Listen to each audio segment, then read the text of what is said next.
Biliyor musun? Hı hı. Bugün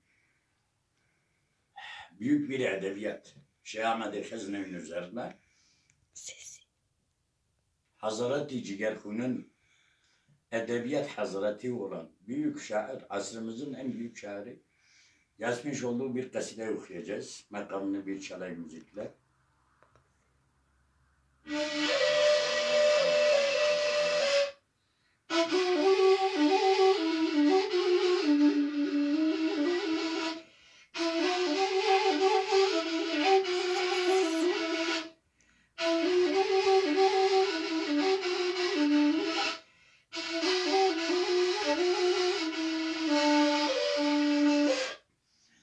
Dilberek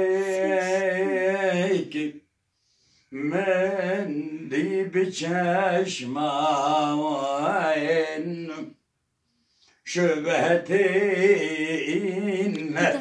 saniyobo. Biraz da bir tarafa gel.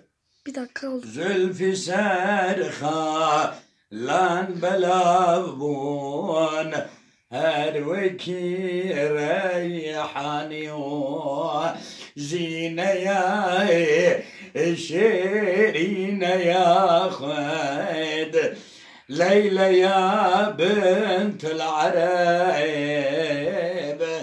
ya Züleyha ya zamani Yusuf Kenani vay hak hak edebiyata bak edebiyata Nuh ya İdris ya Zer Deşti ya da Avud dest İsa Meryem ya Musa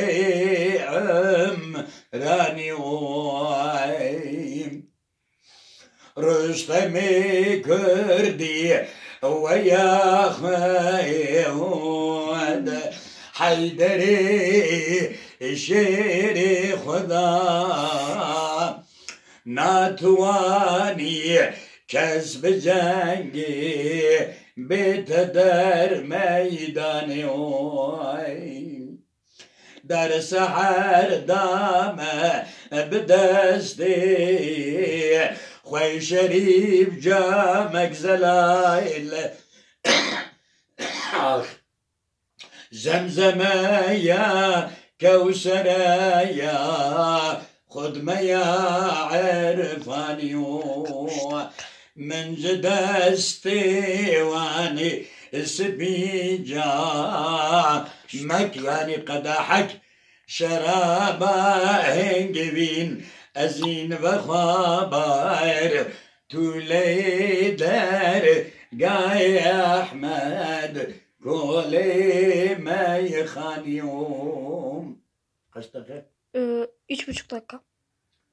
Valla 3 dakikadan geçmemesi lazım. 3,5 dakika şandırdı. Şimdi onu kayıt et.